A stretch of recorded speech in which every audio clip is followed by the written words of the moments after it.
Fadil hari ini? Sama hari ini kan ada BAP tambahan karena kemarin kan udah terlalu malam ya Bang.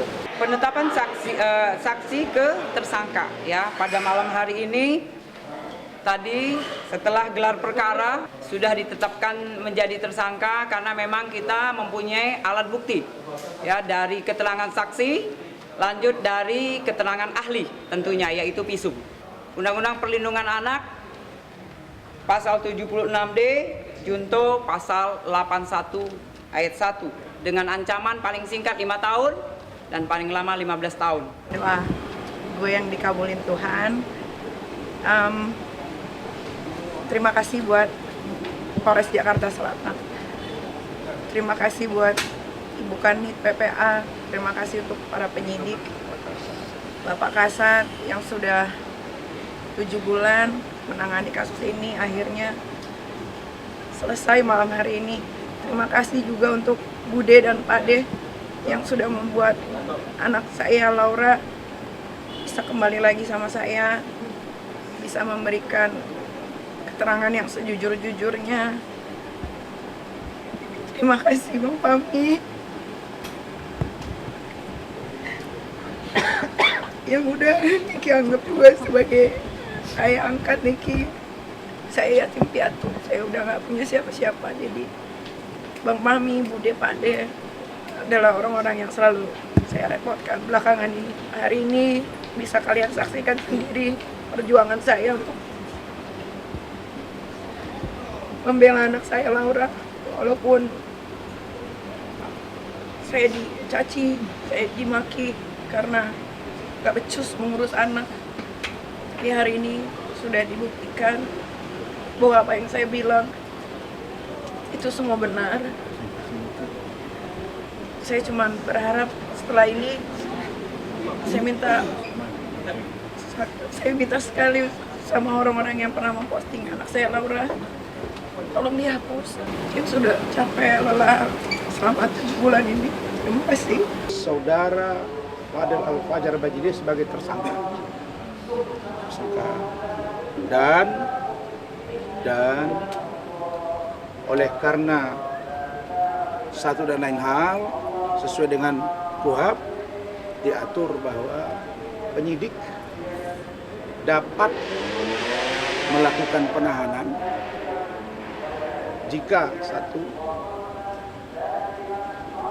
si tersangka itu mengulangi perbuatannya, menghilangkan barang bukti dan atau melarikan diri. Nah, terlepas dari ini kasus anak di bawah umur, maka tadi Pak Jirik memberitahu ke saya bahwa saudara Fadel dilakukan penahanan untuk 20 hari ke depan. Karena ada informasi yang kelihatannya berubah dari saudara Laura Mezani Mawardi alias Loli dari keterangan-keterangan sebelumnya. Tentu keterangan-keterangan ini akan dikaji dan didalami. Nah, karena itulah maka kami akan tetap melakukan upaya hukum. Misalnya upaya hukum lain, apakah dalam bentuk pra peradilan, apakah nanti menunggu di proses persidangan, itu saya serahkan sepenuhnya kepada keluarga.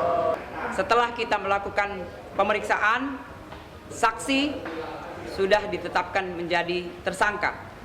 Alat bukti jelas dari keterangan saksi, kemudian dari keterangan ahli. Ya, dari kemarin juga kita minta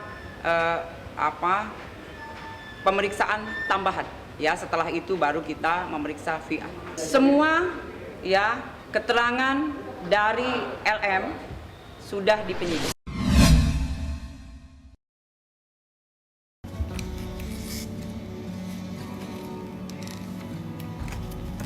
Hari ini tuh gue bangun tidur nangis. Nangisnya karena akhirnya semua kelelahan waktu berakhir di hari ini semua. Memang betul ya kata ustadz atau orang yang paham betul dengan agama. Kan mereka pada bilang berdoalah, bersujud, meminta dengan nangis kayak apa kayak gitu. Tapi harus dengan hati yang tulus, dilepaskan semua. Itu buktinya diijabah sama Allah. Kalau Laura belum luluh hatinya guys, sampai detik ini kasus ini tidak akan selesai. Tidak akan ada pengakuan. Jujur, gue itu tidak pernah takut menghadapi masalah apapun. Seberat apapun masalahnya gue akan hadapi, ya. Tapi kalau udah menyangkut anak yang gue besarkan sendiri, tanpa bantuan siapapun, apalagi mantan suami atau orang-orang yang mengaku pernah dekat dengan saya, itu saya nggak bisa. Kalau soal anak bagaimanapun anak itu bermasalah seperti yang kalian tahu. Tapi sulit guys. Kalian harus merasakan dulu punya anak baru paham. Kalian harus merasakan dulu berjuang untuk anak baru paham. Kalau yang belum pernah merasakan punya anak, berjuang untuk anak, susah. Kita mau ngomong apa juga nggak akan dipercaya. Pasti disalah-salahin, pasti nanti dibilang ya karena ibunya begini makanya anaknya begini. Nggak ada, nggak bisa begitu, nggak bisa apa-apa disalahin karena ibunya begini anaknya begini, karena ibunya mencontohkan ini karena jadi anaknya begini. Banyak kok di luar sana anak single parent, bukan saya aja yang single parent di Jakarta ini. Banyak di seluruh dunia yang single parent, tapi anaknya fine-fine aja, baik-baik saja. Nggak bisa dikit-dikit yang disalahkan orang tua. Nggak ada guys orang tua yang mau nyiksa anaknya kecuali orang tuanya gendeng. Saya yang nggak pernah mukul anak aja kalian tuduh saya pukul. Kalau saya pun memukul anak, yaitu anak saya sendiri, bukan anak tetangga. Asal mukulnya masih wajar, tidak ada masalah. Saya rasa semua orang tua di dunia ini belum pernah yang kayaknya rata-rata pada udah pernah nampar anak deh. Saya aja dulu waktu muda, waktu ibu bapak saya masih ada, bukan cuma ditampar, dipukul pakai sapu lidi, sapu ijuk, kepala gesper. Cuman kan kalau sekarang kita tidak bisa menerapkan apa yang kita dapatkan di zaman muda sama anak-anak zaman sekarang.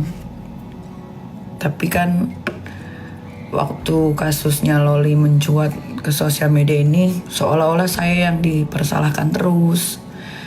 Padahal gimana saya berjuangnya kalian tidak tahu. Tapi gak apa-apa, hari ini sudah berakhir semua.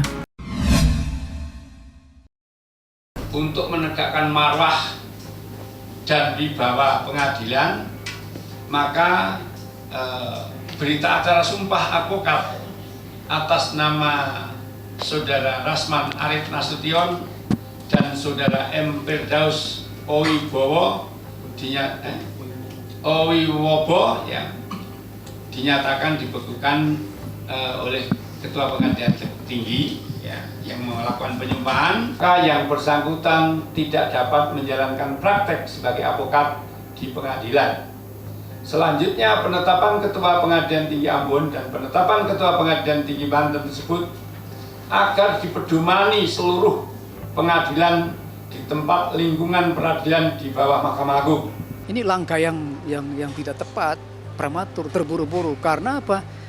Contohnya Bang Rasman itu kan anggota Peradi Bersatu. Selama ini kan belum pernah ada keputusan kode etiknya.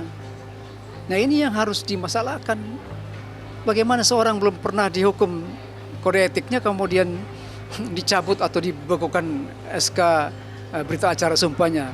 Dan supaya abang tahu bahwa perbuatan yang dilakukan oleh Bang Rasman itu pada tanggal 6 kemarin itu, dia bertindak sebagai terdakwa, bukan advokat. Jadi kita nggak bisa nilai secara advokat, karena itu dia seorang terdakwa harus diperlakukan sebagai seorang terdakwa. Nah, dia terdakwa, dia melakukan perbuatan-perbuatan yang tidak pantas, ya dihukumlah sesuai dengan posisi sebagai terdakwa, bukan sebagai advokat. Nah, ini yang kita sayangkan, keputusan yang terburu-buru oleh Mahkamah Agung. Hari ini beredar di media sosial, katanya berita acara sumpah saya dibekukan oleh Pengadilan Tinggi Ambon. Begitu juga dengan rekan saya Adinda Firdaus Owiwobo juga dibekukan. Sedangkan terhadap saya menyampaikan, pertama, kalau saya sudah bersuara keras, setengah keras, sangat keras, pun tidak didengar, ya saya kembalikan kepada organisasi induk saya, yaitu DPN Peradi Bersatu. Pertanyaan saya, ketika saya mengikuti persidangan di Pengadilan Negeri Jakarta Utara, saya bukan pengacara, saya adalah terdakwa yang memberi kuasa kepada 33 orang advokat. Kalau ada di sana kegaduhan, kenapa ditimpakan ke saya? Saya bukan pengacara, tidak ada hubungannya dengan bas saya. Jadi kalau dikatakan saya melanggar sumpah profesi advokat sehingga saya muncul kegaduhan, kenapa perginya ke sana? Saya kan bukan pengacara. Kalau saya pengacara di situ, saya tidak jadi terdakwa. Kita sudah panggil Bang Rasman untuk besok siang jam 2 di kantor DPN Peradi Bersatu. Kita akan periksa besok jam 2. Jadi kita akan lihat apakah ada indikasi untuk Bang Rasman telah melakukan perbuatan atau melanggar kode etik atau enggak. Karena jangan lupa, sekali lagi saya bilang tadi, posisi Bang Rasman pada saat itu bukan sebagai advokat yang mendampingi klien. Justru dia sebagai terdakwa. Terus bagaimana orang terdakwa kok berita acara sumpahnya dibekukan tanpa persidangan kode etik? Ini nggak benar nih cara kerjanya begini. Ini nggak benar nih. Jadi kita nggak bisa, kita tetap melakukan upaya-upaya hukum untuk melindungi anggota kami yang bermasalah. Kita akui bersama bahwa perbuatan Bang Rasman di depan persidangan itu tidak pantas, tidak patut. Tetapi itu kan perbuatan dilakukan sebagai seorang terdakwa. Jadi nggak bisa itu berita acara sumpahnya dicabut atau dibekukan, nggak bisa.